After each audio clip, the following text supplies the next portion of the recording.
Good evening, my dear friends. Let us begin, not with noise, but with the hush of sacred expectancy, for there is something extraordinary waiting to unfold in the silence of your being. Tonight, I invite you into a mystery so subtle, yet so potent, that it need not be shouted from the rooftops, nor displayed before the eyes of the world. Number. It requires only your reverent attention, your holy secrecy, and the quiet fire of belief burning softly within your heart. You see, there is a realm more real than the stones beneath your feet, more constant than the stars above your head. It is the realm of the imagination, your inner sanctuary, your spiritual workshop, your divine origin. And in this place, when you think in silence, when you dare to imagine without broadcasting, when you allow the sacred seed of thought to gestate in secret, the universe, like a bridegroom longing for union, rushes forth to surprise you with the miracle of its manifestation. Pray in secret, and your Father who sees in secret shall reward you openly. These are not mere poetic words, they are law, immutable, unshakable, universal. The silence in which you conceive your desire is the womb of creation itself.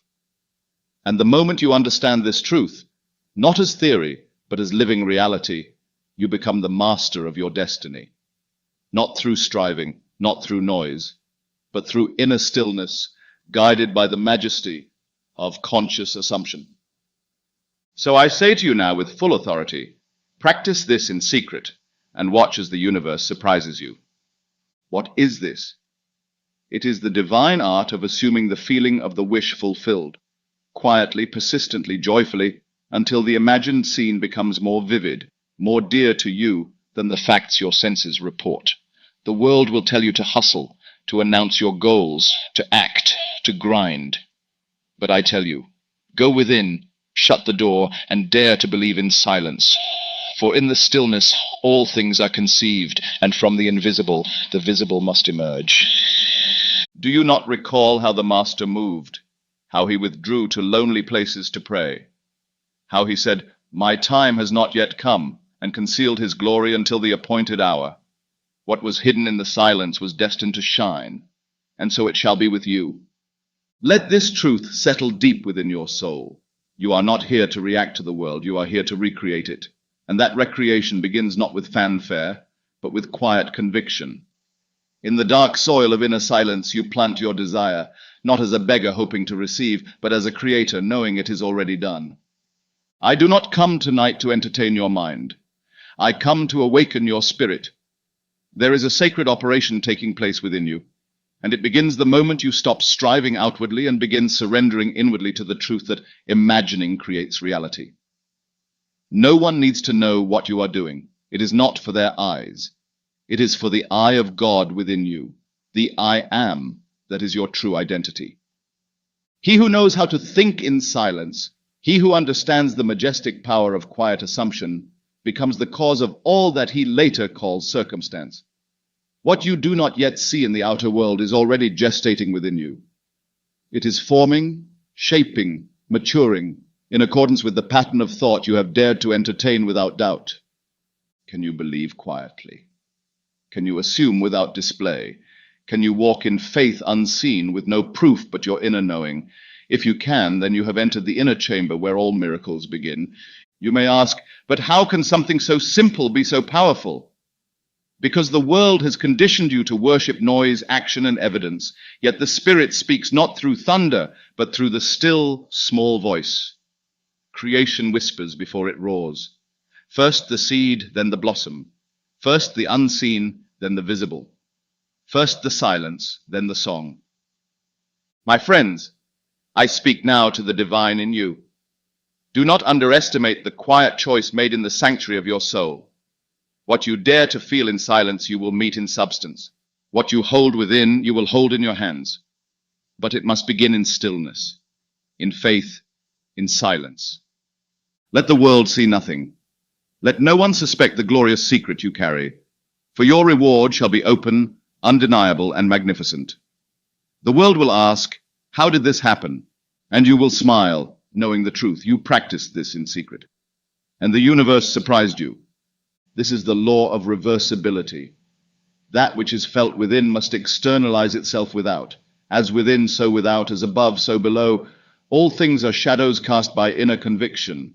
There is no exception, no accident, no delay, only reflection. So tonight, let your imagination be the temple.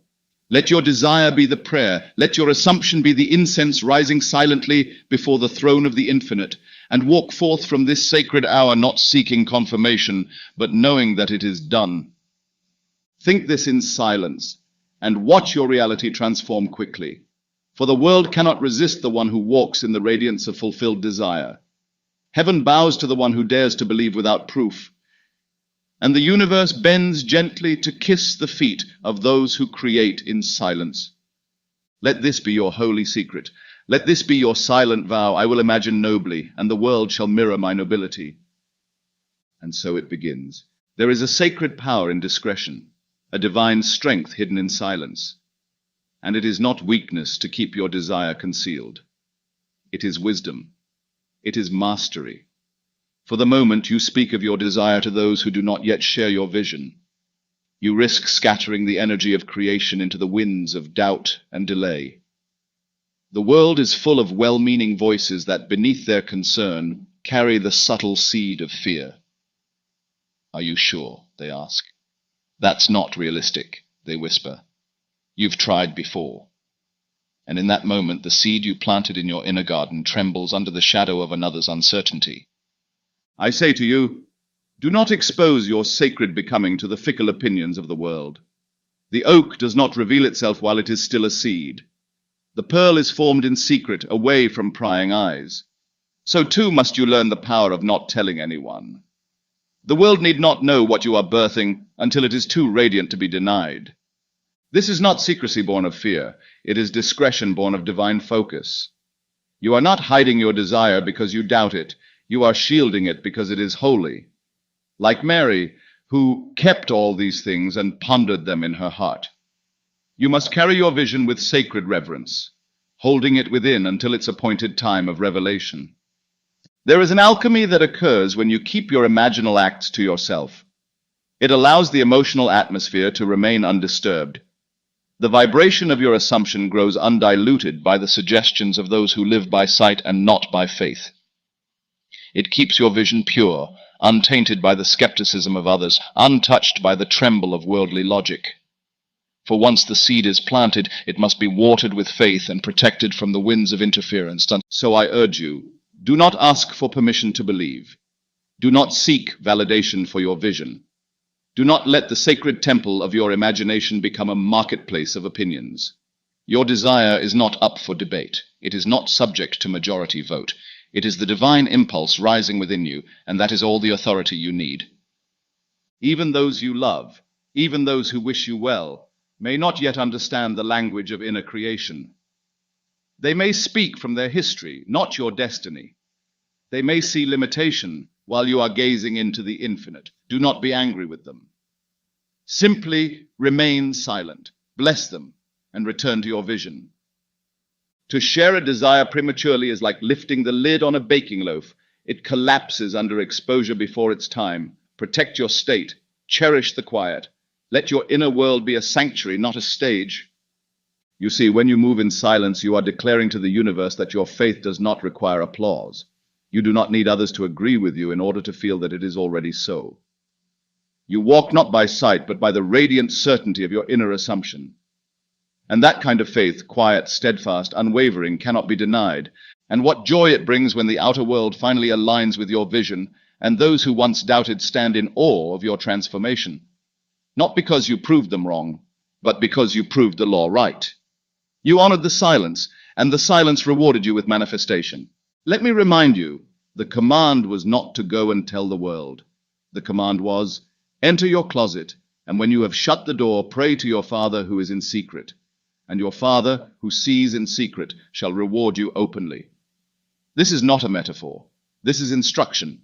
Shut the door. That is, turn away from appearances, from voices, from distractions. And there, in the stillness of your imagination, assume the feeling of your wish fulfilled, without announcement, without explanation. Do not say, I am going to be. Say inwardly in silence, I am. Let the world wonder. Let them ask, what changed? And you will know it was the sacred inner act of belief that no one saw, but that heaven could not ignore. Be still and know. Be silent and become. For in the silence, the creative power of the I Am moves undisturbed, and all things, yes, all things, bend to the will of one who dares to believe in quiet. Do not tell anyone. Protect the seed. Water it with reverence. Trust the process. And one day soon, as surely as the dawn follows the night, you shall walk through a world reshaped by the whisper you once spoke only within. And the silence will have spoken louder than any proclamation. Let us now turn our gaze inward, to the axis upon which the entire cosmos turns, the law of assumption. For this is not merely a principle among many, it is the heartbeat of creation itself. It is the golden key placed in the hands of those willing to walk not by the illusions of the senses, but by the deeper vision of spirit. As within, so without. This is not poetry, it is law, immutable, eternal, divine. You are not the echo of the world around you. You are the cause behind it. The world you call reality is but a mirror, faithfully reflecting the state you carry within yourself. Not what you want, not what you plead for, not even what you pray for in desperation, but what you assume to be true.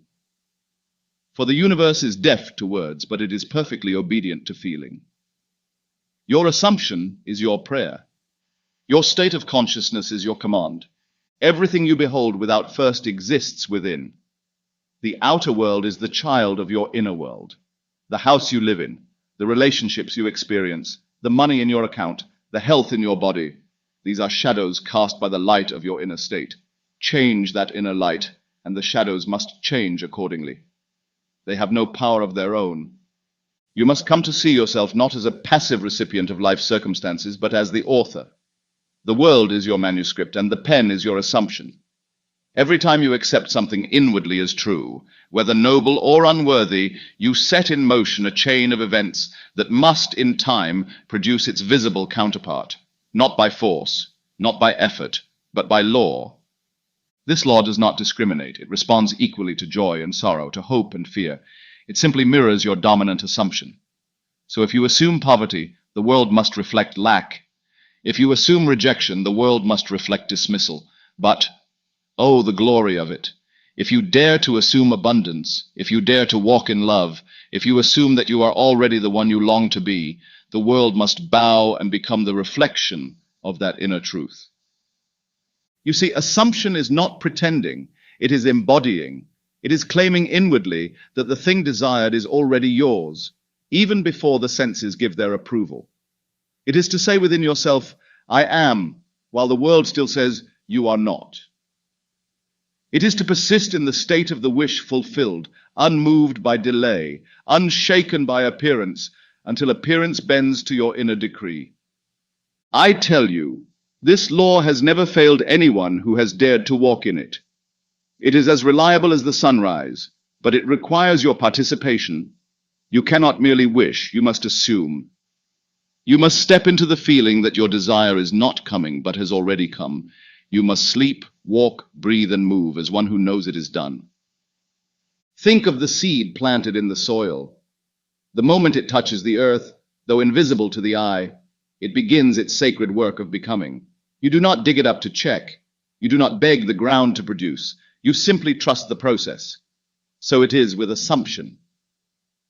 The moment you plant the feeling of the wish fulfilled in your inner being, the law goes to work, unseen, silent, faithful, and in due season it must appear.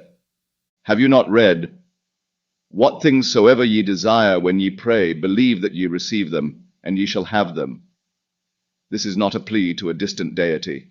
This is instruction in the mechanics of divine creation. Believe that you have received, not someday. Now that is the essence of assumption. When you close your eyes tonight and imagine, do not ask. Assume. Do not say, I hope it comes. Say, it is mine. And let the feeling of possession wash over you like sacred oil. Dwell in that state until it becomes more real to you than the report of the senses.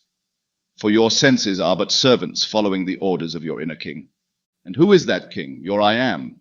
The holy name, the living Christ within you. When you say, I am healthy, you call upon the fullness of creation to arrange itself accordingly. When you say, I am unloved, you do the same. The law is no respecter of persons. It answers to the direction of consciousness. So ask yourself not, what do I want, but rather, what am I assuming? For it is not your desires, but your assumptions that shape your world. You may desire all the riches of the earth, but if you assume scarcity, that is what you shall see. But dare to assume abundance, and the riches of heaven shall pour themselves into form before your eyes. Let this be your inner creed. I am that which I have assumed myself to be.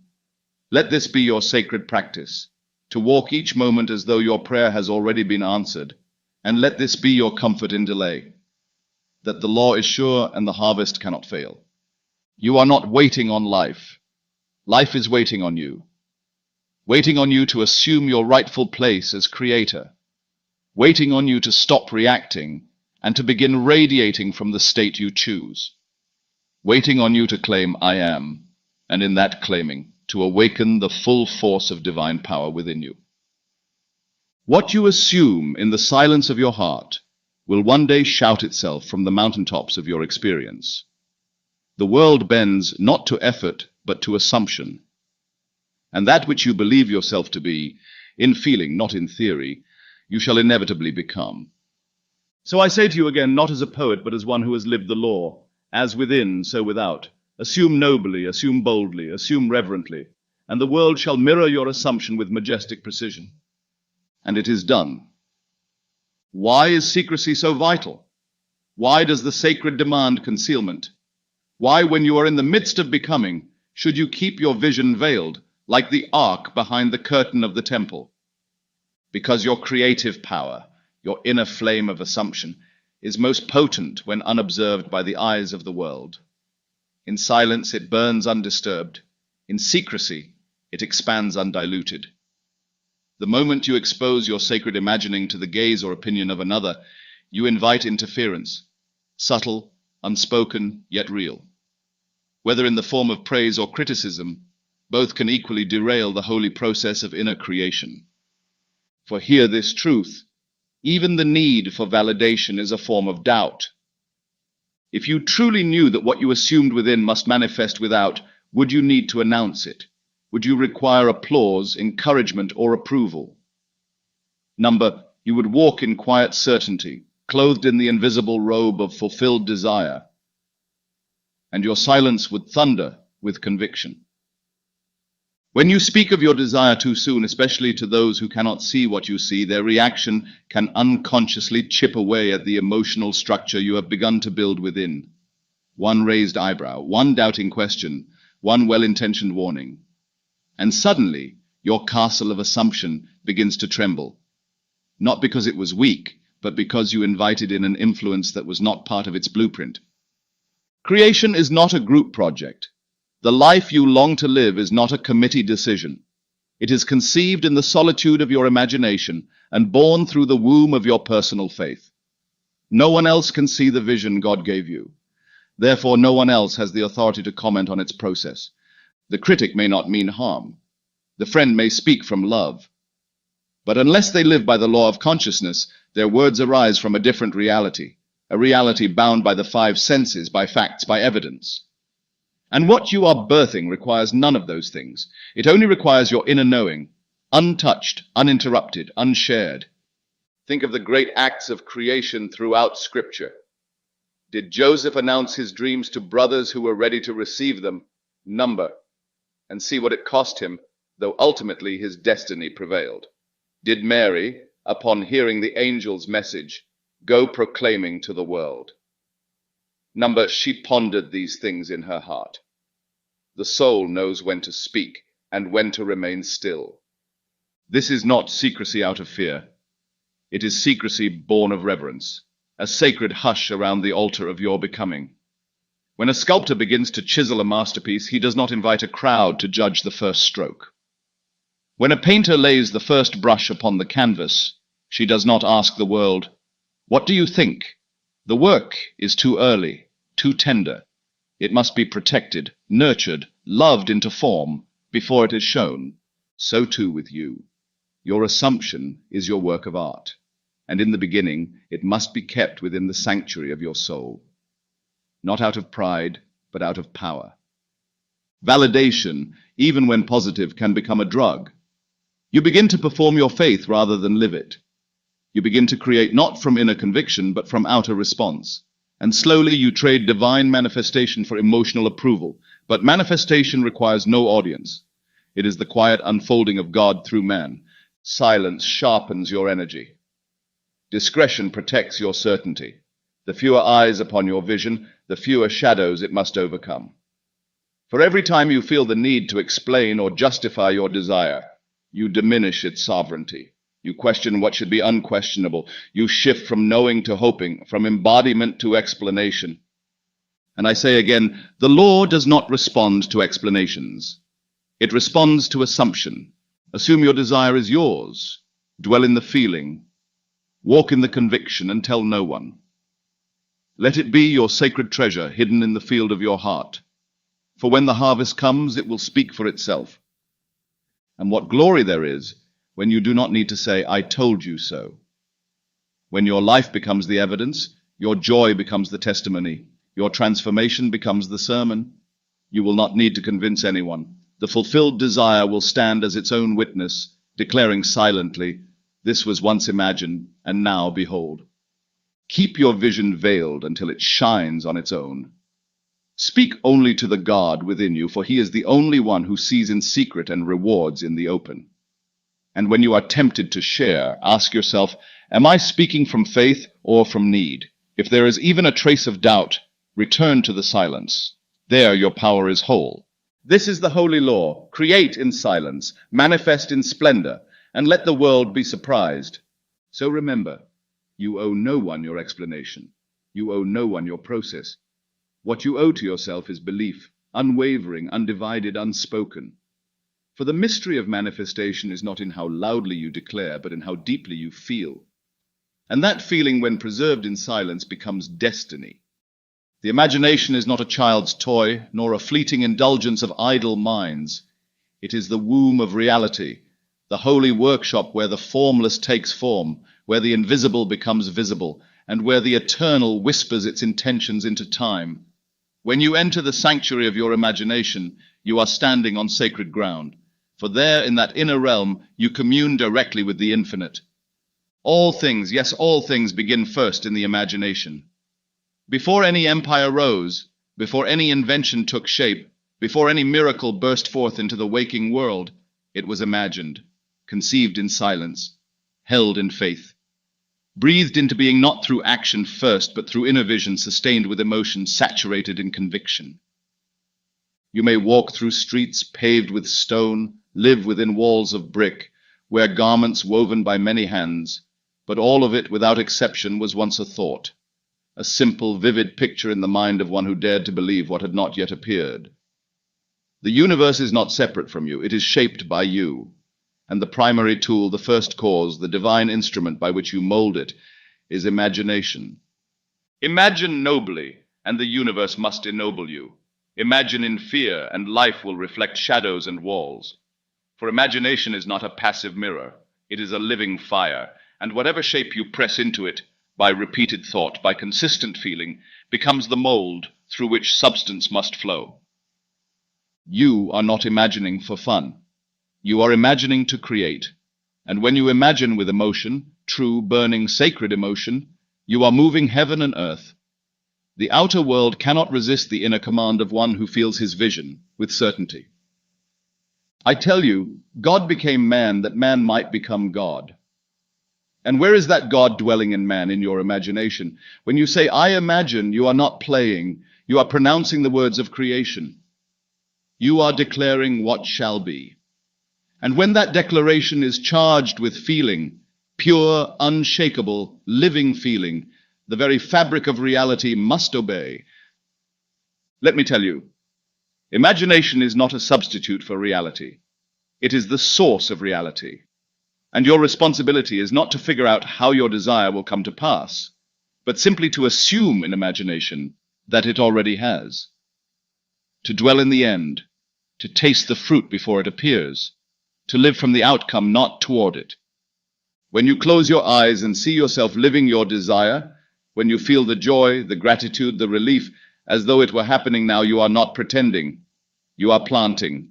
And the universe, ever faithful, begins moving the unseen currents of cause, drawing people, places, and events into alignment with your inner state. You do not need to know how. You need only to feel it real. The how is the domain of the divine intelligence that responds to your assumption. The when is irrelevant to the one who knows it is already done. The only question you must answer is, am I imagining this with faith or with doubt? Because when imagination is fused with faith, mountains move, seas part, doors open, and what seemed impossible becomes natural. The universe has no resistance to the one who feels from the state of the wish fulfilled. There is no lack, no barrier, no delay that can withstand the magnetic power of emotionally charged imagination. So let us say clearly, as a sacred axiom, what you imagine with feeling, you shall live in form. This is not wishful thinking, it is law. This is not fantasy, it is the divine in action. You are the potter, and imagination is your wheel. The clay is your feeling, and your assumption is the hand that shapes it. When you return daily to the inner scene, see it, touch it, hear it, feel it, and do so with love and expectancy, you are building the structure of your future. And just as surely as the night becomes dawn, the world around you must transform to reflect the world within you. The chair upon which you sit, the device through which you hear these words, the very language I speak, all were born first in imagination. So why then would your desire be any different? Why should your healing, your abundance, your love, your purpose, why should any of it be exempt from this divine process? It is not, and it never has been. When you lie down tonight, do not drift into sleep as one carried by chance. Enter your inner sanctuary. Create, assume, feel. Let your imagination be the altar and your desire the offering. See the scene is already true. Hear the words you long to hear. Feel the embrace, the victory, the completion. And drift off not as a beggar hoping for change, but as a god dreaming the world into being. Imagination, when felt with conviction, is prophecy. So imagine well. Imagine boldly. Imagine with reverence. For this sacred faculty is not given to you lightly. It is the echo of the Creator within you. The world is clay, your imagination is the hand, and your feeling is the fire that brings it to life. Use it, and it is done. In this hurried world, loud with noise, flooded with distraction, scattered in 1,000 directions, it is the soul who learns to be still that regains dominion. There is a power, silent and sublime, that flows into the one who enters deliberately into quiet. Not the silence of avoidance or emptiness, but the sacred silence of alignment, a silence pregnant with intention, a silence echoing with the assurance, it is done. Daily you must withdraw, not from life, but from the noise that drowns the whisper of God within you. You must retreat, not to escape, but to remember. Remember who you are. Remember what you've chosen. Remember the end from which you now live. And you do this not with words, but with inner stillness, with the quiet gaze of a soul turned inward. I tell you, there is no practice more powerful, more clarifying, more creative than to sit, alone, uninterrupted, and commune in silence with your fulfilled desire. For in those minutes of sacred focus, you are not merely thinking, you are aligning. You are matching the vibration of your imagination with the heartbeat of the universe.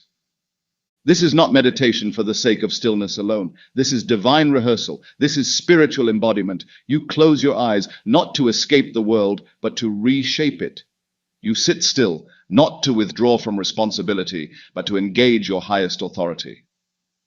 You silence the outer, not to avoid sound, but to amplify the inner song. I am already what I long to be. This, beloved, is alignment.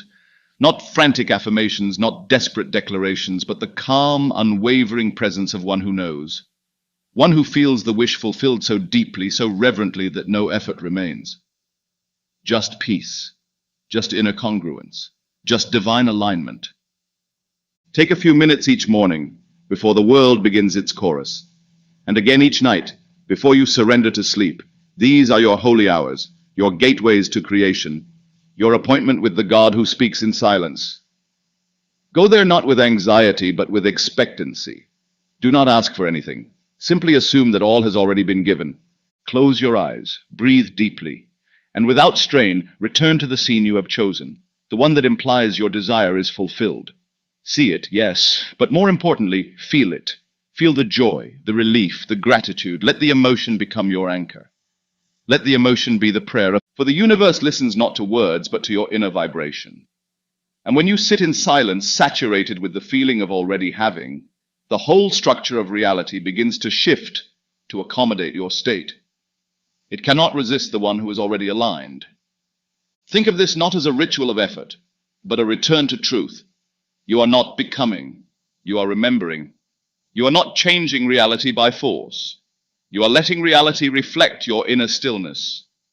And in that stillness, all things are possible. A few minutes is all that is needed, but they must be sacred minutes, free from distraction, unshared with obligation. A time carved out for union between your consciousness and your assumption. For when you align in silence, even briefly, you step into the eternal. And from that eternal place, your assumptions become law. The world will pull at you. It will clamor for your attention. It will try to convince you that action is more powerful than awareness, that motion is greater than stillness. But you must know, only in silence does the voice of God resound clearly. Only in silence does the seed of assumption root deeply. Only in silence is the inner temple built, stone by stone, thought by thought, feeling by feeling. You may not see immediate change. You may wonder if anything is happening. But trust, the silence is working. The silence is rearranging. The silence is aligning the unseen scaffolding of your world. So let this be your holy vow. Each day I shall enter into silence, not to get but to align. Not to beg but to become, not to speak but to feel. And in that feeling I shall dwell. Be not discouraged by small beginnings. Even 2 minutes of sacred silence, when charged with genuine assumption, is enough to start the fire of transformation.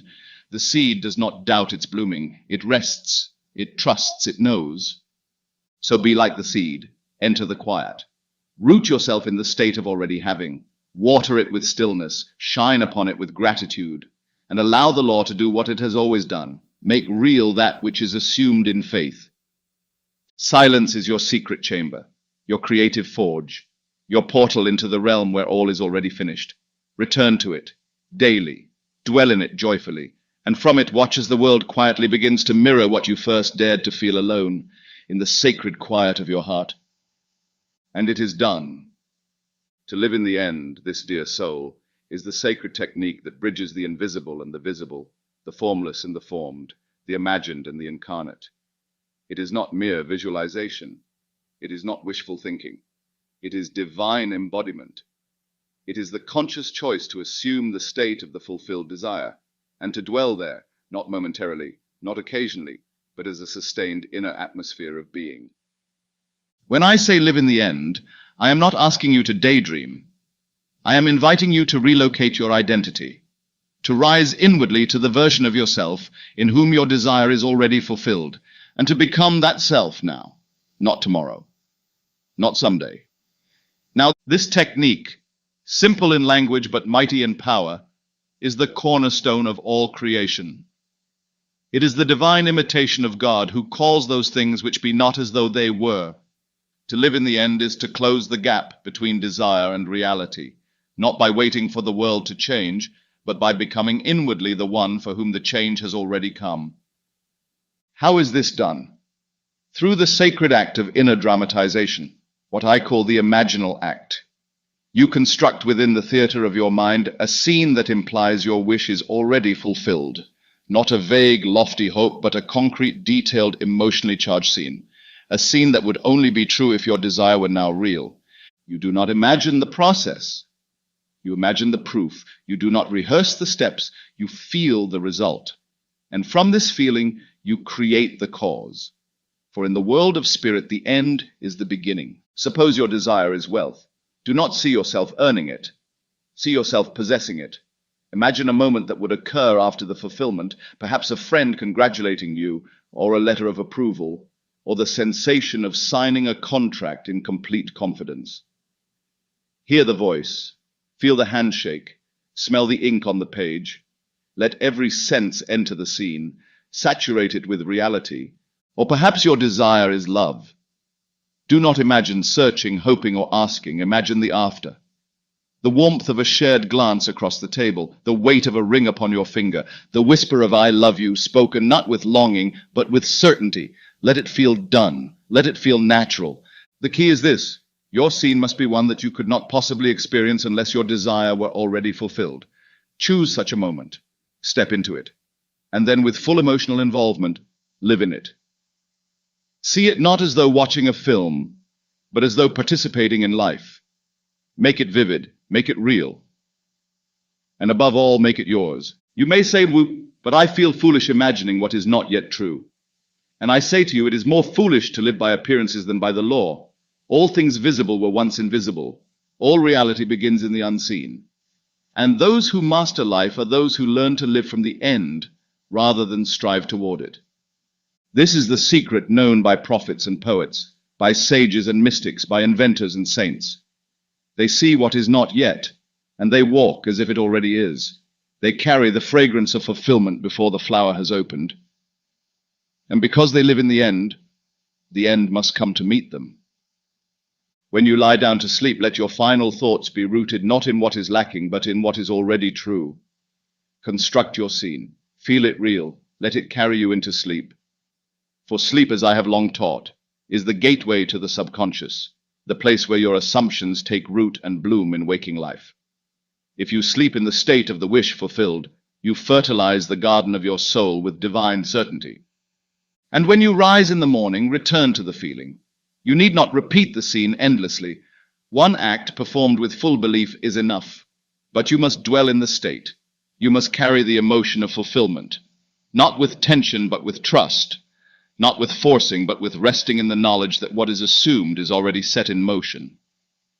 When doubt arises, and it will, return to your end. When the world contradicts you, and it will, return to your end. When the facts scream against your vision, turn away from appearances and return to your end. For the world is but a delayed echo. The cause is within, and what you persist in assuming will reshape what you behold. Let this be your mantra, your sacred vow. I live in the end. I feel it done. I am now the one I long to be, and then walk, speak, breathe, and act from that state. Not as performance, but as truth. This is not denial. This is redefinition. You are not ignoring reality. You are authoring it. You are not pretending. You are preparing the way.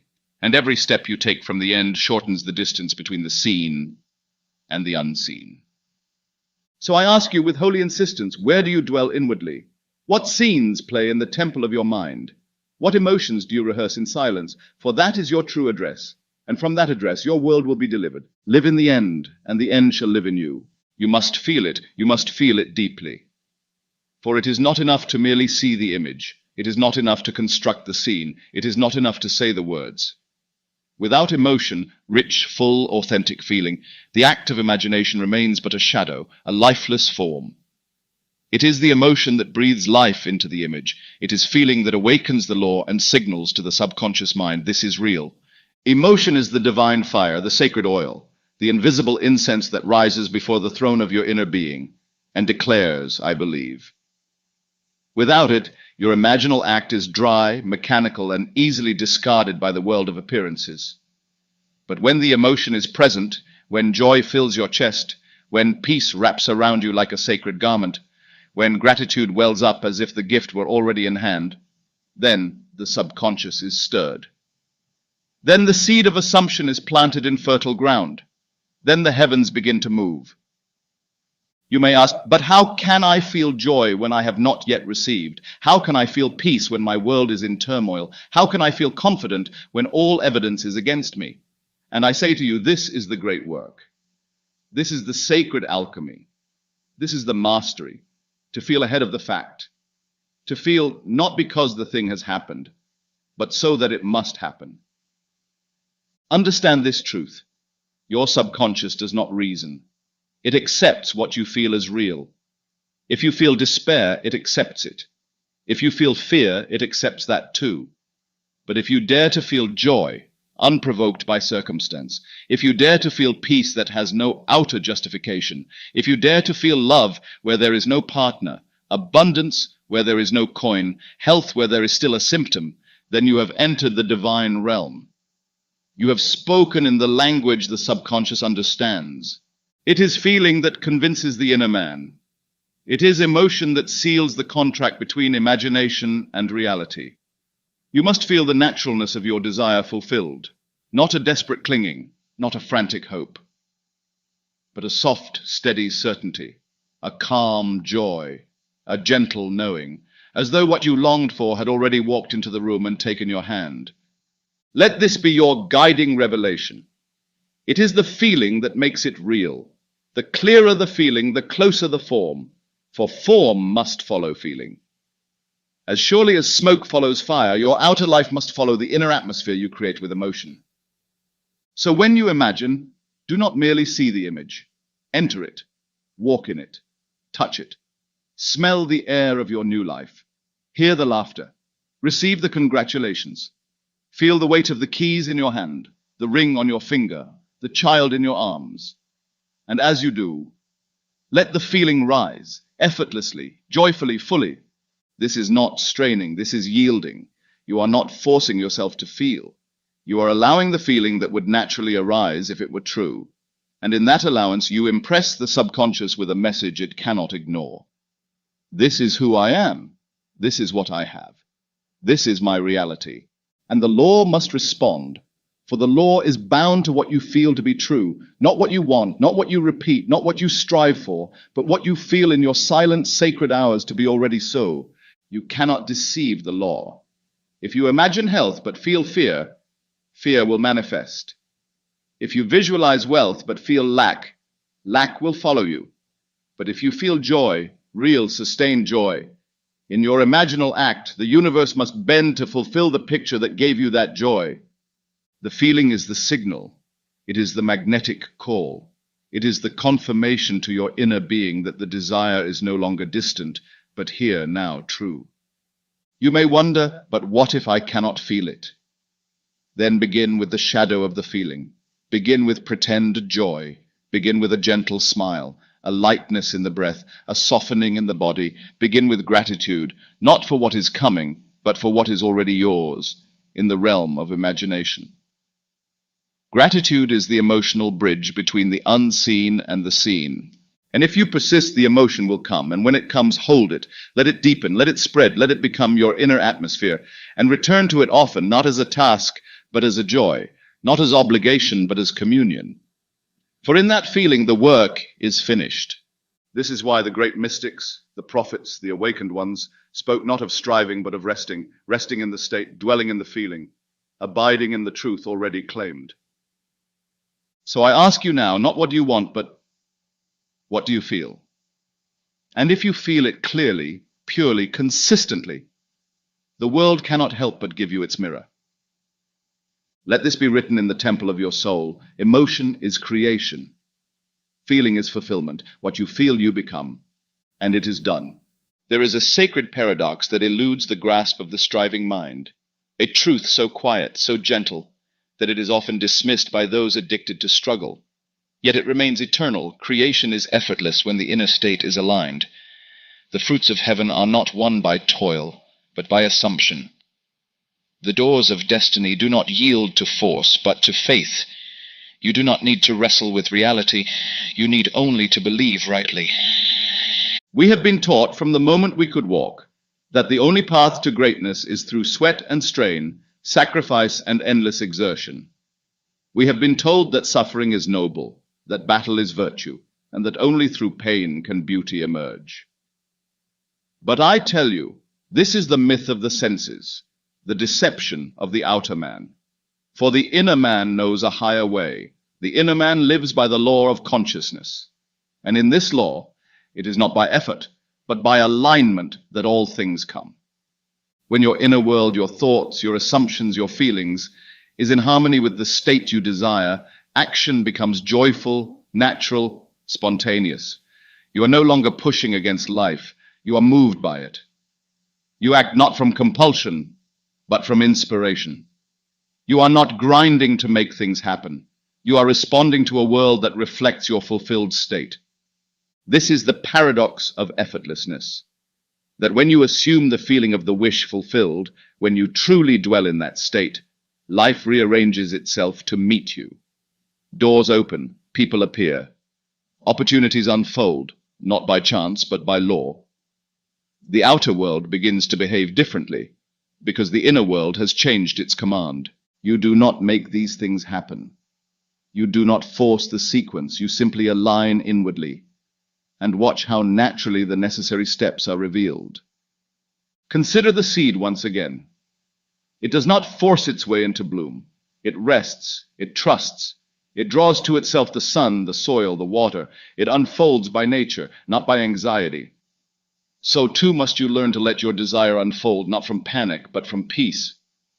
You may be moved to act, and often you will, but you will find the action to be easy, effortless, and obvious. It will arise not from fear, but from fullness, not from lack, but from certainty. And you will know in the very marrow of your being that you are not chasing the result. You are expressing it. Let me say clearly, the feeling of the wish fulfilled is not passive, it is creative, it is alive, but it is not effortful, it is not striving. The most powerful state you can ever hold is quiet, calm conviction. That is the vibration that reshapes mountains, that calls new circumstances into form, that speaks to the subconscious in the language it obeys. And when you dwell in this state, when you truly live in the end, your being becomes magnetic. You do not go to the blessing, it comes to you. You do not run after the opportunity, it arrives at your door. Not because you are lucky, but because the world is simply yielding to your assumed identity. You become the one who no longer asks, "How will this happen?" For you know that is not your concern. You do not need to know the bridge of incidents. You need only to hold the state. The bridge will build itself. Life will construct the pathway as you walk in faith. So discard the belief that suffering is the price of greatness. Release the story that says you must prove your worth through pain. These are the echoes of a world unaware of its own divinity. You are not here to struggle, you are here to create. And creation flows not through tension, but through stillness of soul. Yes, there may be action, but it will be action rooted in love, guided by intuition, empowered by clarity. You will act because it feels natural to do so, because you are already living as the one who has, not as the one who is trying to get. Feel the difference. The man who struggles acts from lack. The man who assumes acts from abundance. The woman who forces doubts. The woman who feels it done trusts. And in that trust, she moves with grace, with flow, with effortless unfolding. Let your work be inner. Let your effort be in refusing to doubt. Let your struggle be in remaining faithful to the unseen. That is the only labor that matters, the labor of spiritual birth. And once the state is born within you, all else must follow. Let this truth sink into your heart. There is nothing to force. There is only something to feel. And when you feel it fully, the world bends, reshapes, adjusts. What once seemed distant begins to appear, not because you chased it, but because you became the version of yourself to whom it naturally belongs. So live in the end, feel it real. Trust the silence. Let inspired action flow without strain. And know this, effortlessness is not the absence of movement. It is the presence of alignment. Doubt will come. Resistance will whisper. The old mind, the one shaped by years of sense-bound thinking, will rise again and again to question, to contradict, to ask, but how? But when? But what if? And you must not be alarmed. You must not believe that the presence of doubt is the absence of power. No, beloved, doubt is not a sign that the law has failed. It is a sign that the old man is dying.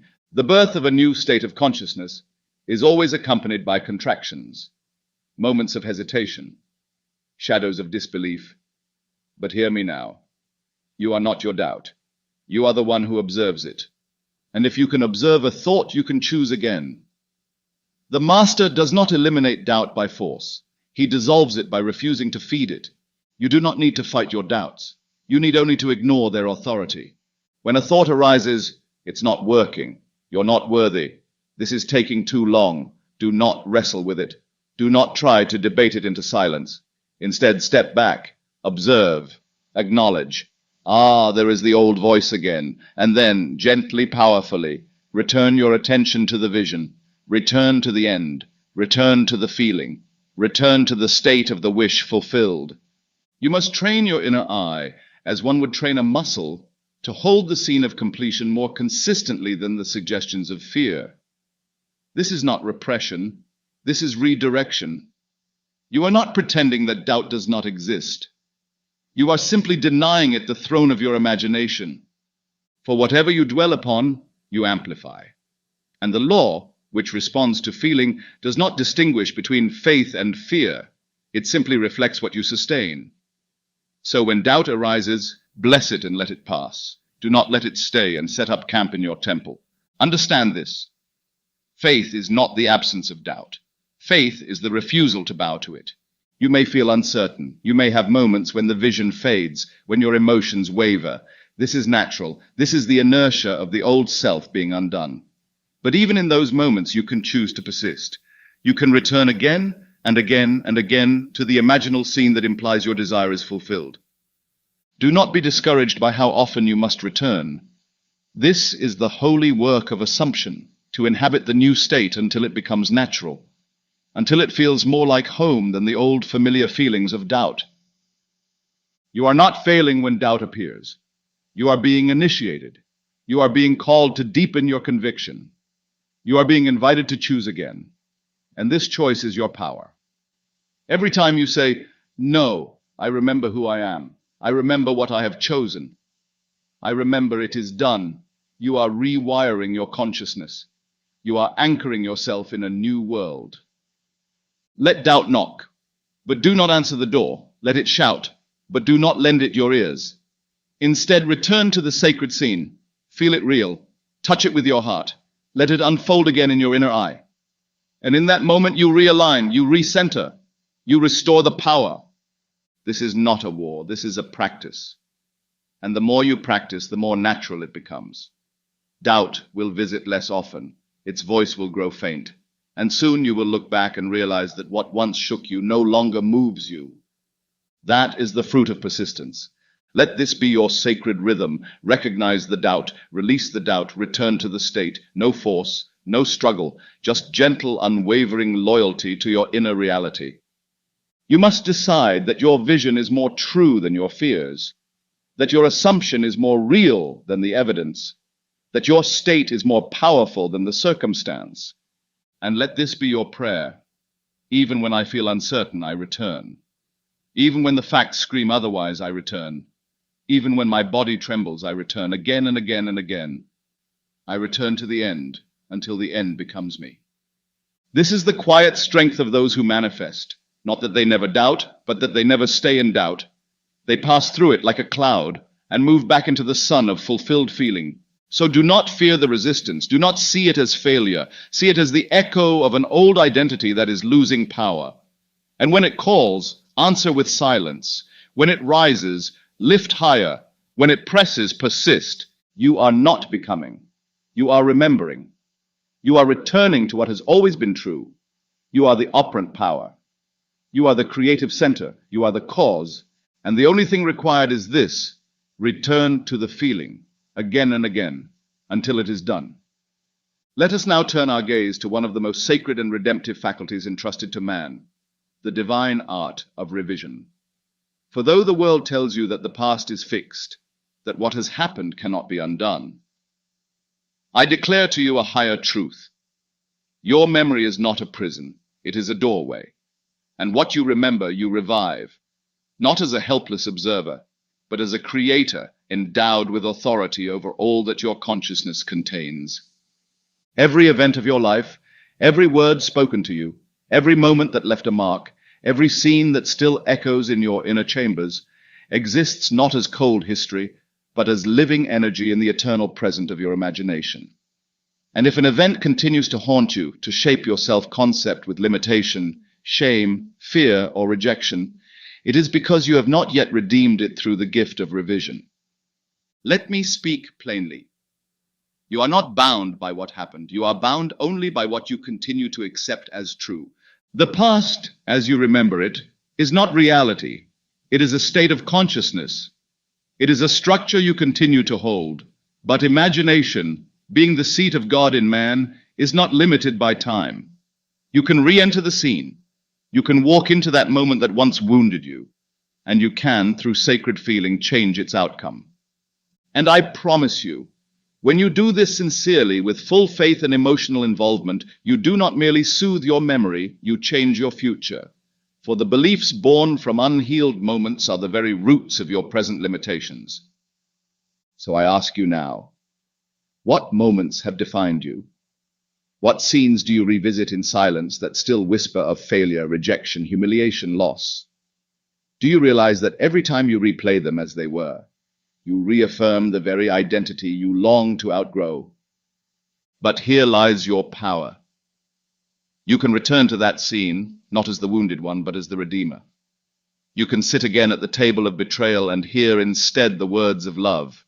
You can walk again into the room of rejection and feel instead the embrace of acceptance.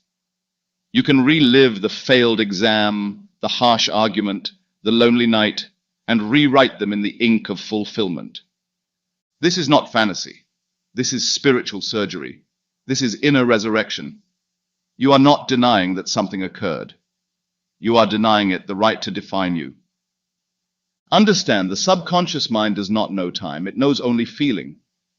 When you revise a past event and feel it differently, when you experience a new outcome as though it had always been so, you plant a new cause, and from that cause, new fruit must grow. This is why revision is not merely therapeutic, it is creative. It is transformation at the root level. You are not layering new beliefs over old wounds. You are dissolving the wound itself. You are saying to the subconscious, this is the truth now. This is what happened. And from this healed past, a new present must emerge. Let us make this sacredly practical. Each night before sleep, when the veil is thin and the conscious mind is relaxed, review your day. Search it for anything that disturbed your peace, even slightly. Did someone speak harshly to you? Did you miss an opportunity? Did you doubt yourself? Whatever the scene, do not go to sleep carrying it as it was. Revise it, change the dialogue. Imagine the perfect outcome. Hear what you wish had been said. Feel the joy of how it could have ended. And let that new version be the final imprint upon your soul before you enter the sleep state. This nightly revision is not merely maintenance, it is reprogramming. And over time, you will find your outer world reflecting your new inner timeline. People will change, circumstances will soften, you will begin to walk through a world that treats you as you now remember yourself to be. For what is the world if not your own memory objectified? I say to you with divine certainty, there is no need to carry the past like a burden. You are not here to relive your trauma. You are here to transcend it, and you transcend it not by avoiding it, but by revising it in the mirror of your imagination until peace is restored. Do not underestimate the power of this act. Do not think it too simple, for the subconscious is not impressed by complexity. It is moved by conviction. And when you feel a revised scene as if it truly happened, the subconscious accepts it, and your future adjusts accordingly. So go, revisit not your pain but your power. Enter those moments not to suffer them again but to reclaim them, to say with full authority, this is who I choose to be now, and therefore this is what has always been true in me. Let this be your practice, to revise with love, to feel it done, to release the old and to rest in the new. And the world, like clay in your hands, will reshape itself accordingly. The past has no power over you unless you carry it forward unredeemed. But you are the Redeemer. You are the one who decides. You are the one who remembers differently, and is therefore born anew. And it is done. Guard it with sacred reverence. That which you are imagining, this vision that now lives in the silence of your soul, is not yet a tree, but a seed. And the seed must be protected. For though it contains within itself all the power to become, it is vulnerable in its early stages. Tender, unseen. dependent not on the opinions of the world, but on the soil of your faith. There is a holy reason why the ancients veiled the mysteries, why the Master would heal and then say, "Tell no man," why Joseph dreamed and suffered when he revealed his dream too soon, why Mary pondered these things in her heart, instead of shouting them from the mountaintop. It is because sacred things must be hidden until they are strong enough to stand. And so it is with your imaginal creation. In the beginning, your assumption is like a newborn, fragile, forming, adjusting to the breath of your belief. It has not yet taken root. It lives because you hold it, because you feed it, because you feel it. And if you expose it too early, if you offer it to those who do not yet believe in the law, or who live by sight and not by imagination, they may with a single word uproot what you so carefully planted. Not always through malice, often through love, through concern, through reality checks. But the seed does not need a second opinion, it needs silence. Understand, when you speak of your desire too soon, you open the gate of your inner temple, and the voices that enter, questioning, advising, doubting, can cloud your clarity. They can tangle the roots before they've gone deep. They can introduce uncertainty where there should be only knowing. You do not need encouragement from others to believe in what you have already assumed. And if you do, it is a sign that your creation is not yet firm within you. For when your vision is established, when your state is natural, you will not feel the urge to explain. You will not require applause. You will not seek reassurance. You will rest in the stillness of fulfillment. Think of the seed. When it is first placed in the soil, it does not sprout instantly. It disappears. It descends. It dies to the surface world. And beneath, in the hidden chambers of the earth, the miracle begins. Roots form before branches. Darkness precedes bloom. The seed must remain covered until the process has taken hold. So too, your inner act. Once you have imagined, once you have felt the scene of your fulfilled desire, let it be enough. Return to it in solitude. Water it with repetition. Warm it with emotion. Protect it from premature exposure. Let it grow, not with noise, but with faith. You may feel the temptation to share. You may wish to shout, "This is what I'm creating. This is who I am becoming." But pause. Ask yourself, am I speaking from certainty or seeking confirmation? If it is the latter, return to the silence. That is where the power lives. When the seed becomes a tree, it needs no defense. When your manifestation arrives, it will speak for itself. The world will see the fruit, and the question of if will dissolve into awe. But until then, keep the vision close. Let it dwell in the inner chamber of your being, like the ark behind the veil. Let no voice disturb its becoming. Let no hand dig up what is still taking root. You are not hiding your creation out of fear. You are honoring it with wisdom. You are obeying the law of incubation. You are trusting the process that works in stillness, not in spectacle. For the great acts of creation are quiet. The seed splits in darkness. The child forms in the womb. The stars are born in the silence between the galaxies. So too must your assumption gestate in the hush of your own being. Make your mind a temple. Make your imagination a sacred altar. And guard your vision like holy fire. For one careless breath of doubt, your own or another's, can cool the flame. But when protected, when fed in secrecy, that flame will become a sun. Let this be your holy discipline. I will speak of it to no one. I will not debate it. I will not explain it. I will feel it. I will believe it. I will live from it in silence until it bursts forth in glory. And when that day comes, the world will ask, "When did this happen?" And you will smile, not with pride, but with peace, knowing, it began the moment I imagined, and kept it sacred. You owe no one your seed. You owe it to yourself to let it grow, and it is done. The subconscious mind is not merely a passive container. It is the womb of creation itself. It is not thinking as you think. It is not judging, calculating, or questioning. It is accepting. It is obeying. It is the silent servant of the divine within you, and it works tirelessly, day and night, to bring into form whatever you impress upon it with repetition and emotion. And here lies the sacred secret. What you impress upon the subconscious, the universe expresses through form. You see, the so-called universe is not some faraway power deciding your fate. It is not outside of you, apart from you, foreign to you. It is the extension, the mirror, the echo of what you have accepted as real in the depths of your own consciousness. Your inner world is the command center.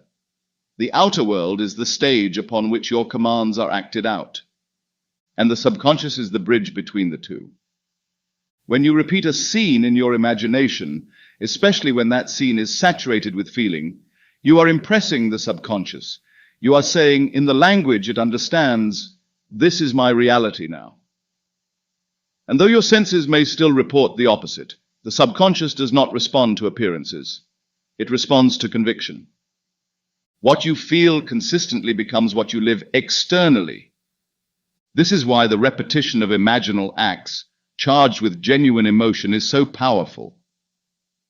For repetition alone is not enough. If you repeat a thing without belief, without feeling, you are engraving nothing. But if you repeat it with love, with joy, with the calm certainty of possession, then the impression is made. The soil receives the seed, and from that impression form must follow. Never forget, the subconscious is always listening. It is always recording not only your spoken words, but the emotional climate in which you dwell.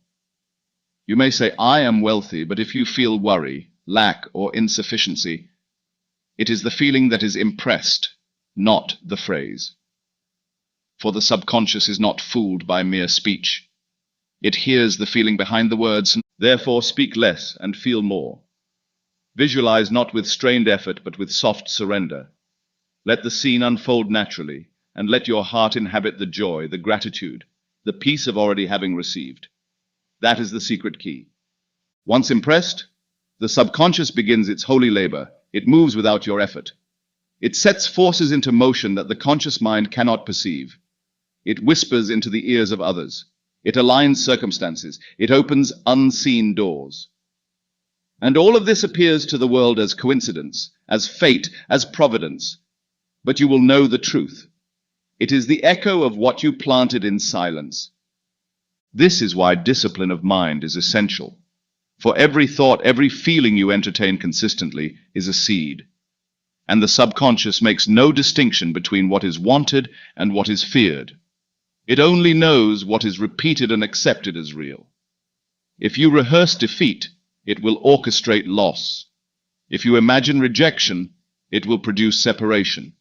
But if you dwell in the end, if you consistently feel the fulfillment of your desire, then all the universe can do is conspire to fulfill it. The subconscious does not need to understand the how. That is not its domain. It only receives the what. It receives the picture, the feeling, the state. And then, like an eternal gardener, it brings it forth in your world through perfect, often mysterious channels. You may look upon your current life and wonder, how did this come to be? And I say, look not to the outer world for answers. Look to your inner conversations. Look to the scenes you played nightly before sleep. Look to the moods you indulged. For the world is not causing your state, it is reflecting it. If you would change your life, begin by changing the impressions you make on the subconscious. Not through willpower, but through repetition. Gentle, faithful, feeling repetition. Choose your scenes with care, infuse them with love, and return to them often. Let them become more familiar to you than the circumstances you wish to leave behind. For what is familiar to the subconscious becomes inevitable in the world. This is the sacred relationship. You impress and it expresses. You assume and it constructs. You feel and it fulfills. Let this truth anchor you. The subconscious and the universe are not two. They are one continuous movement, one inner cause becoming outer effect. You are not asking the universe for favors. You are not pleading with life to give you what you lack. You are assuming your desire is already true in the depths of being, and letting the subconscious carry that truth into form. So protect your inner state. Refuse to dwell in fear. Watch your words, yes, but even more, watch your feelings. For the subconscious listens to the song of your soul, not the chatter of your lips. Return each day to your scene. Feel it real. Let it become your home. And trust this sacred law. Whatever you impress consistently upon the subconscious, the universe must express in perfect form, and it is done. Action in and of itself is neither sacred nor profane. It is not the movement of the body that creates reality, but the state of consciousness from which that movement arises. And here lies the holy distinction, the line that separates the weary striving of man from the effortless unfolding of spirit. Are you acting from pressure, or are you moving from inspiration? You must understand this. The law does not require forced action. The law does not demand hustle, anxiety, or constant motion. It demands alignment. It demands inner clarity, inner conviction, inner stillness.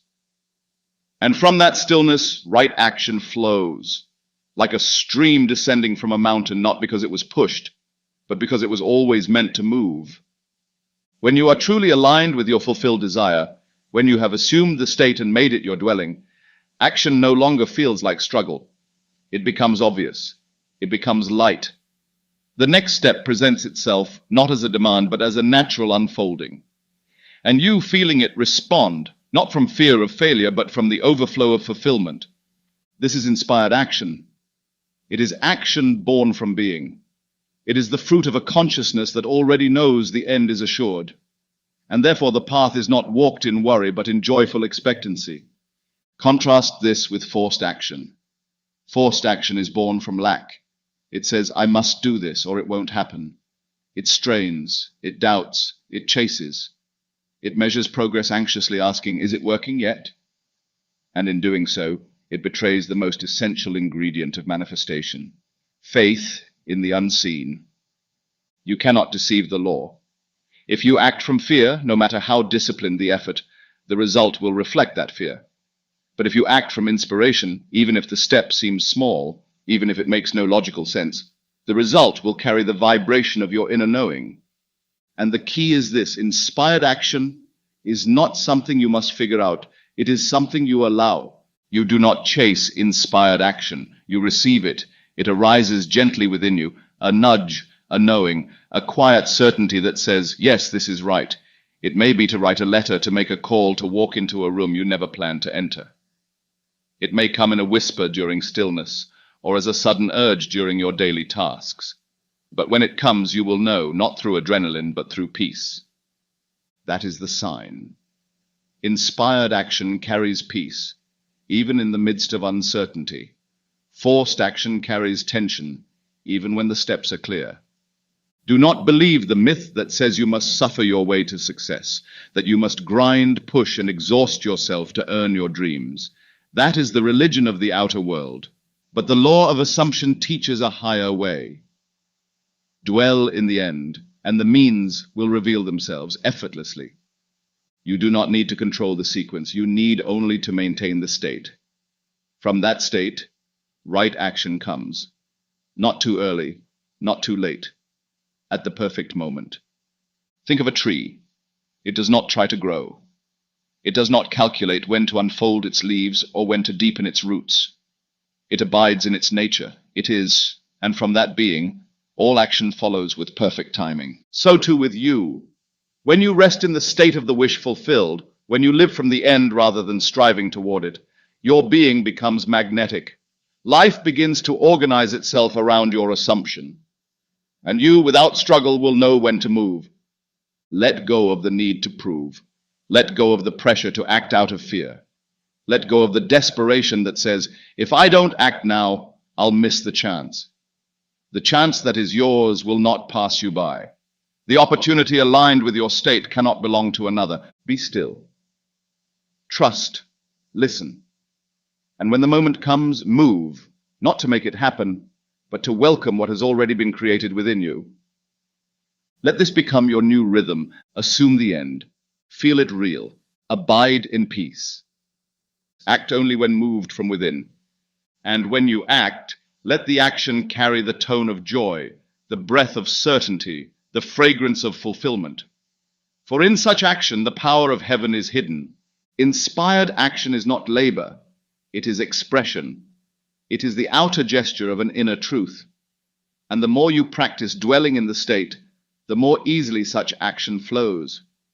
So, do not ask, What must I do? Ask instead, what must I feel? And from that feeling, the doing will arise, natural, clear, effortless. Action born from alignment is holy. Action born from fear is hollow, and it is done. Gratitude is the fragrance of fulfilled faith. It is the sacred signal that you are no longer asking, no longer seeking, no longer doubting, but receiving.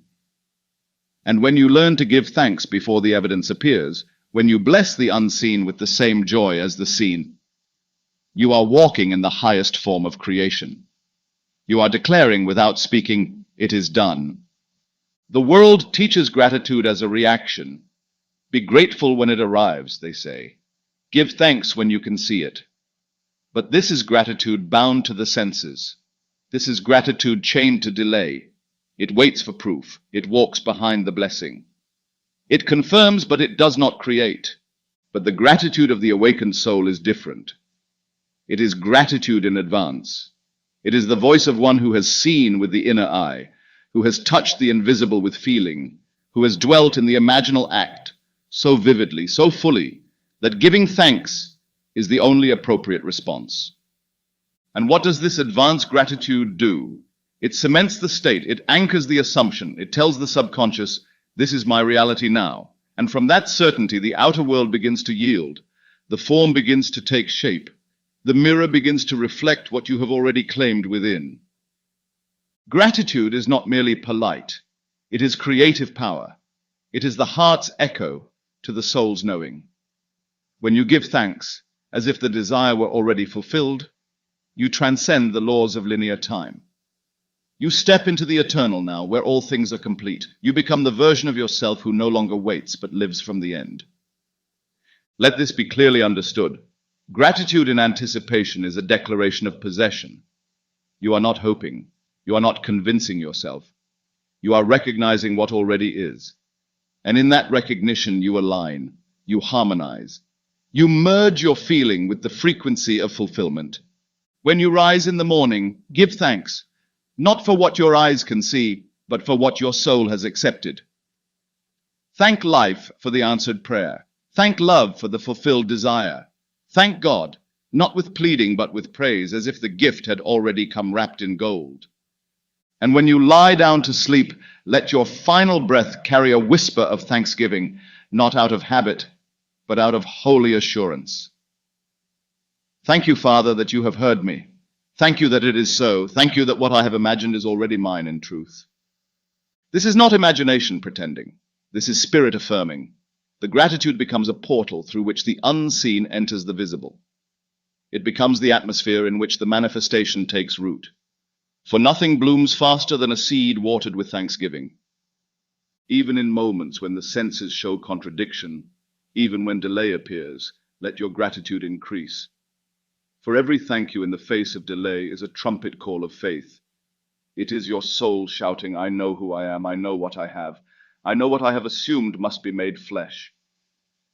Do you see now why gratitude is not an afterthought, but a creative instrument? Why it is not reserved for the end of the journey, but must be sung from the first step? The subconscious, remember, hears not words but vibration. It hears your gratitude and takes it as fact. It responds not to future tense, but to the tone of now. And when you give thanks for what you have not yet seen, the subconscious, and through it, the universe, must move to confirm the truth you feel. So make gratitude your companion. Let it saturate your imaginal scenes. Let it rise within you as you assume the state. Do not merely visualize, rejoice. Do not only see the outcome, celebrate it. And in doing so, you accelerate the unfolding. Gratitude quickens manifestation, for it dissolves all sense of separation. It closes the gap between the desire and its realization, between the seed and its harvest.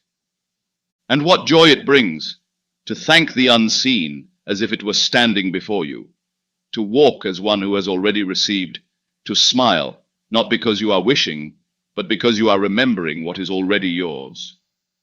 Let this be your sacred practice, to assume and to give thanks, to feel and to rejoice, to imagine and to celebrate before the world catches up, for it will catch up. It must. The universe is bound by the law to reflect the song of your soul, and the soul who sings in gratitude before the gift arrives will never wait long, and it is done. Let us now pause just for a breath, not to introduce something new, but to remember what has already been proven. For this path, though inward, is not uncertain. The law is not a mystery to those who have walked it. And though we speak of the unseen, the results of these inner acts are written across the canvas of many lives, quietly, gloriously, undeniably. I have witnessed with reverent awe the workings of imagination in silence. I have seen lives turn completely, not by public striving, not by loud declarations, but by private conviction, by the quiet, faithful assumption of a fulfilled desire and nothing more. There was a man, unknown to the world, who lived humbly as a clerk, walking each day to his place of employment with the weight of routine upon his shoulders. But in the secret sanctuary of his imagination, he lived as an owner. Each evening he would retire into stillness, close his eyes, and imagine himself behind the very desk of the man who once gave him orders. He saw the view from the office window. He felt the texture of the chair. He heard the words of respect spoken to him by others. And he felt it as real, night after night, until that scene became more familiar to him than the life he returned to each morning. And then, without warning to the senses, but perfectly timed in the spirit, the man above him retired. The position opened, and though others were more qualified in title, none carried the identity of already being. And so, it was his. What was rehearsed in private was honored in public. What was assumed in silence was expressed with stunning clarity. And none knew the cause but him. There was a woman, weighed down by years of illness, whose body had become her prison, but she refused to let the report of her flesh be the final word. Each night before sleep, she imagined herself walking freely through the garden behind her home. She felt the grass beneath her feet. She smelled the lavender. She raised her face to the sun. Her senses told her it was not possible. Her body argued, but her feeling was unwavering. She gave thanks as though healed. She walked in imagination as though free. And then, slowly at first, then suddenly, the symptoms diminished. Her strength returned. And one day she literally walked that same garden path she had first walked in spirit. What the doctors could not explain, she understood with crystal clarity. It had already happened within. The body was only catching up. There was a young man burdened by a history of rejection who longed for love but feared his own unworthiness. He had no evidence to suggest he was lovable, but in imagination he began to construct a new identity, not by force, but by feeling. He imagined himself already in a relationship. He rehearsed the embrace, the laughter, the simple rituals of shared mornings and quiet meals. He did not ask how or when. He simply assumed the state of one who is already cherished. He never spoke of this to anyone. He carried it like a secret flame.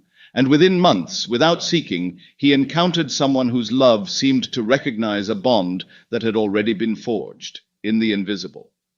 Their connection was effortless, as though the roles had been cast long before, and in truth they had been. Again and again I have seen this unfold, in money, in health, in reconciliation, in creativity. Those who dare to imagine in secrecy, with feeling and persistence, those who live from the end, become the quiet architects of transformation. They are not magicians. They are rememberers. Souls who remembered that they are not at the mercy of circumstances, but are the very cause behind them. You must understand these are not miracles in the sense of breaking the law. They are perfect demonstrations of the law in operation, the law of assumption, the law of feeling, the law that states, whatever you accept as true in your imagination with consistency and emotion must express itself through the channels of life. And often it happens in ways so natural, so seamless, so woven into the fabric of ordinary days that the world calls it coincidence. But the soul knows. The soul that imagined knows that it has simply reaped the harvest of what was once a seed held in secret. These stories are not here to impress you. They are here to remind you that you too have this power, that you too can revise your life, not by force but by assumption, that you too can shape the unseen and watch the seen yield. Not later. Not when conditions are perfect. Now, your story need not be dramatic. It need only be true to your heart. Perhaps it is peace you seek, perhaps freedom, perhaps a quiet, steady joy. Whatever it is, live it now in imagination. Feel it now. Give thanks now. And let the evidence follow, not because you forced it, but because you believed.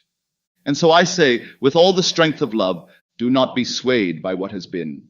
Do not be limited by what is. Be led by what you have seen within. For there, in the sanctuary of your soul, your life is already unfolding, and it is done.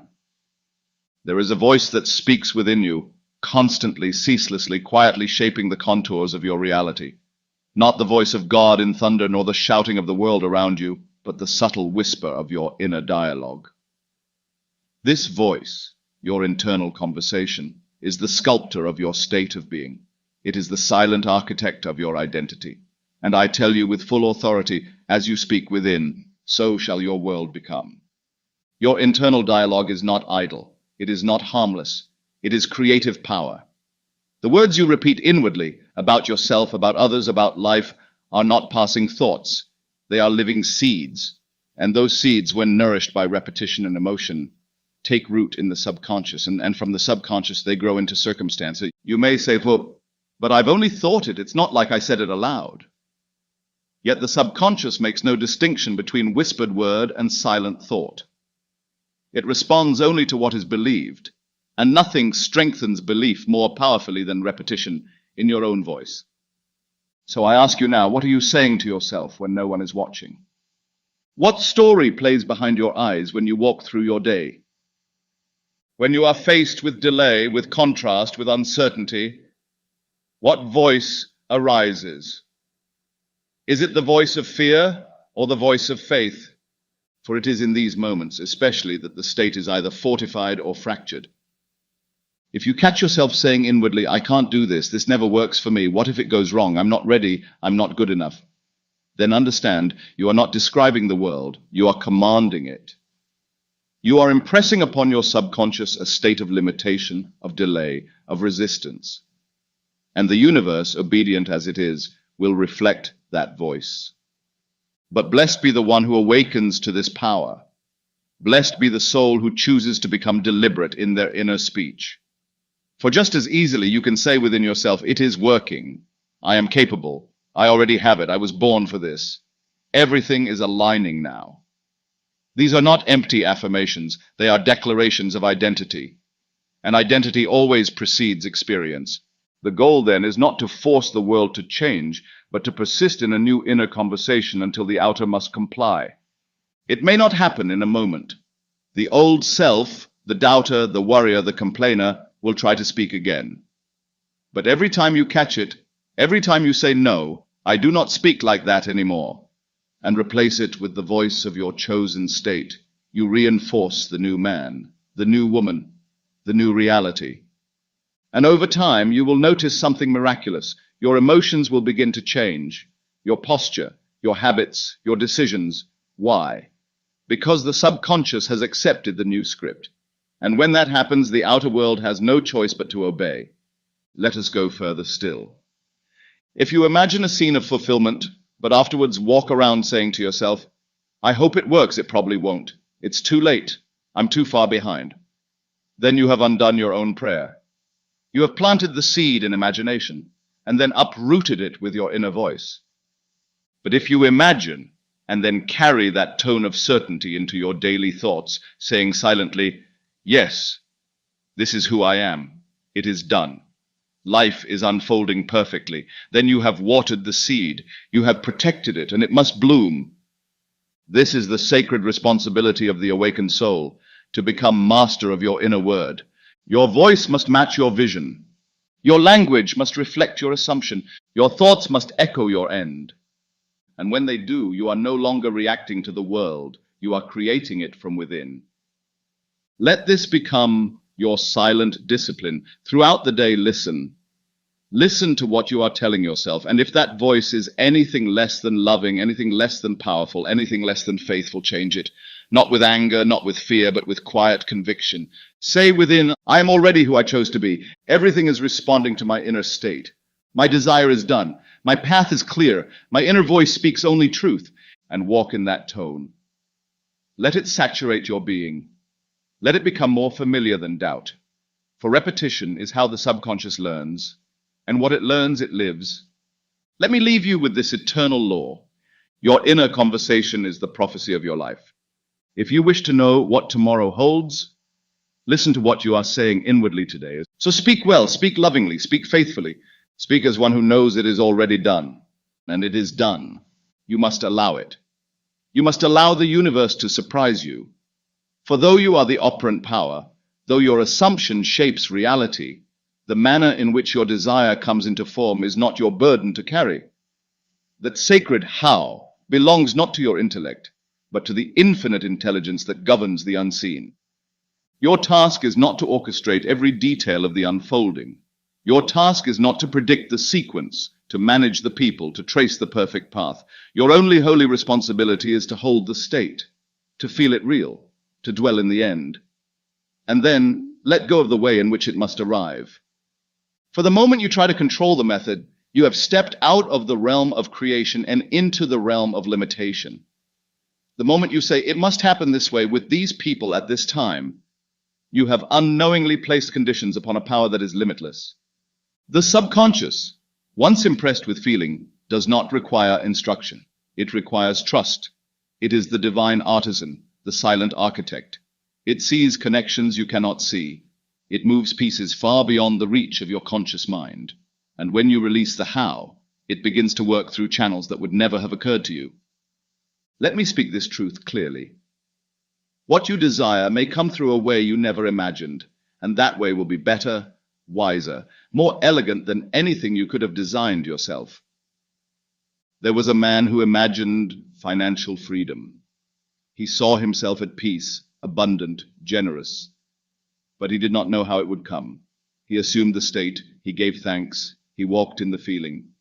And one day, he met a stranger who mentioned a forgotten inheritance, an avenue that had long been buried by time. Within weeks, what he imagined had found its way to him, not through striving but through surprise. There was a woman who longed for love. She imagined herself cherished, seen, chosen. But she did not fixate on who would fulfill this role. She simply became the version of herself who was already loved. And while she assumed the feeling, life rearranged itself. A friendship she once thought dormant blossomed into the very relationship she had envisioned, but never expected. Over and over, life teaches this. The outcome will match your assumption, but the path will often astound you. So do not say, it must come through this door. The law may choose 1,000 others. Do not say, he or she must be the one. The law may reveal someone far more aligned. Do not say, it must happen through this job, this city, this plan. The law may dissolve the entire structure to bring you something you never dared to expect. Let go of control, not out of passivity, but out of reverence. You do not need to instruct the rain where to fall. You do not need to guide the seed's journey to the sun. You need only to plant, to feel, to trust. And when the result begins to unfold, you will see there was never any need for tension, never any need to wrestle. Life was never against you. It was simply waiting for you to let go of the form so it could fulfill the feeling. You may think, but if I don't imagine the details, how will the desire be clear? And I say, clarity is not in the form, it is in the feeling. You must be specific in the state, not in the sequence. The scene you construct in imagination is not a rigid script. It is a symbol, a living vibration that speaks to the subconscious. This is who I am now. This is what I have. This is how I feel. That is the language of creation. And once it is spoken, the universe begins its mysterious and perfect choreography. So release the pressure. Release the mental control. Release the anxiety that says, it's not happening fast enough. For when you walk in the feeling of already having, you are no longer measuring time. You are radiating truth. And truth does not beg. It does not chase. It calls to itself what matches it. And it may come through someone you've never met. It may arrive after something ends. It may be born in the quiet hour when you least expect it. And you will smile, not just because your desire has come, but because it came in a way that reminded you who you are. So let this be your sacred vow. I will dwell in the end, and I will trust the unseen. I will not dictate the path, I will live in the feeling, and allow the law to find its own way, because it will. The universe is not ignoring you, it is preparing something far better than your mind could build, but it can only deliver it when you stop insisting on the wrapping paper and start celebrating the gift. You are the cause, the how is the echo, and it is done. You must endure, not with strain, not with frustration, but with holy consistency. For though the law is sure, and though the seed is planted the moment you assume the state, every harvest has its appointed hour, and though some fruits burst forth quickly, others require the deep silence of gestation. And this is where many falter, not because the law has failed, but because they have stepped out of the state too soon. You see, manifestation is not magic, it is maturation. And just as no farmer plants today and reaps tomorrow, so too must you trust the unseen process with unwavering patience. Not passive waiting, but active dwelling in the state of the wish fulfilled, regardless of how long the outer world takes to echo your inner truth. Let me speak this plainly. You must persist in the assumption until the assumption persists in you. It must become your dwelling place, your emotional home, your inner atmosphere. Not something you visit when inspired, but something you live in, regardless of appearances. You are not reacting to the world. You are reconditioning it through the steady radiance of your inner conviction. The manifestation may be instant, yes. There are moments when the answer rushes to meet you like the prodigal father. But when it does not, do not say, "It isn't working." Say instead, "It is still becoming." For the law has never failed anyone who refused to move from the state. Time, my friend, is not the enemy. It is the servant of the state.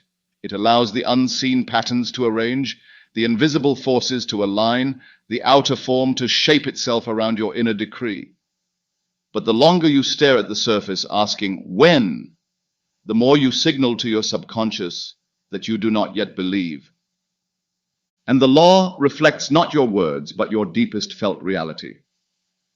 So I say to you, remain faithful to your vision. When doubt arises, and it will, return to the scene.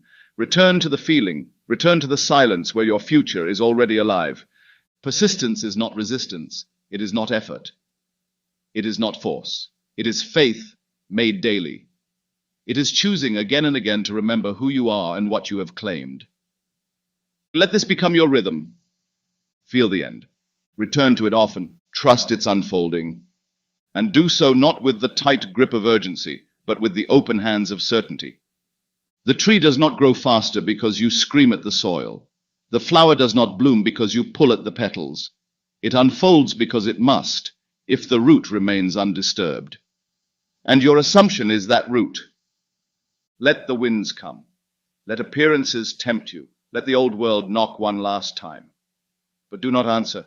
Do not step out of the state to check on the seed. Do not ask if it's working. Declare instead, "It is done, and I remain in the end until the end becomes the only truth I know." Some manifestations are swift, for the state is familiar. Others delay, not because the desire is denied, but because the old self resists surrender. In such moments, patience is not just a virtue, it is power. Patience says, "Though I see nothing, I know the seed lives." Patience says, "Though the world remains unchanged, I have changed, and the world must follow." Remember, you are not waiting for the world to approve your new state. You are simply letting it catch up. Consistency is the hammer that shatters the old identity. Patience is the chisel that shapes the new world, and together they form the temple where your imagination becomes flesh. Do not measure time. Measure state. Ask not, "How long has it been?" Ask, "How often have I returned to the feeling?" For the law does not count hours, it counts assumption. So hold fast, not with tension, but with trust, not with doubt, but with quiet knowing. Let this be your inner anthem. I persist until it is done. I persist because it is already done. and I walk each day as one who remembers the end, regardless of the middle. And one day, perhaps suddenly, perhaps softly, you will look around and realize the mirror has changed. The world now reflects what you once held in solitude, and you will smile not because you waited, but because you never left the state. The outer is always slower than the inner, but the inner is always sovereign over the outer. So persist, not to make it happen, but because it has already happened within you.